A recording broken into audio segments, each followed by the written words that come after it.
పెట్టి పూజించి తీరాలి. పూర్వకాలంలో అందరిళ్లలో శివలింగాలు ఉండేవి, అవి లేకే వాళ్ళు మనం పాడైపోతున్నాం. చక్కని శివలింగం పెట్టుకోండి. కిం బహూక్తేన మునయః స్త్రీణామపి తథాన్యతః అధికారోస్తి సర్వేషాం శివలింగార్చనే ద్విజాః. ఎందుకిన్ని మాటలు?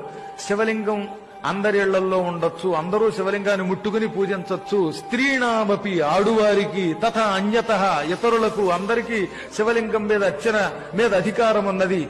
మీ ఇళ్లలో అధికారం ఉంది గనక శివలింగం పెట్టుకు పూజించండి. శివలింగం ఇంట్లో ఉండకూడదని ఎవడన్నా చెబితే వాణ్ణి శవంతో సమానంగా చూసి అవతలకి గెంటేయండి అని నందీశ్వరుడు శివపురాణంలో ఋషులకి చెప్పాడు. ఈ శ్లోకం శివపురాణంలో.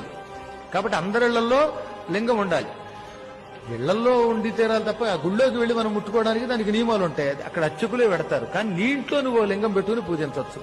అలా ఉండి తీరాలట. అసలు శివలింగం లేని ఇంట్లో అన్నం తింటే అది శవం దగ్గర పెట్టిన పిండంతో సమానమని పూర్వులు చెప్పారు. తెలిసిన మీకు? అందుకే కాశీలో ప్రతి ఇంట్లో లింగం ఉంటుంది. ఉత్తర భారత్లో అందరిళ్లలో లింగాలు ఉంటాయి. మనకే తెలుగు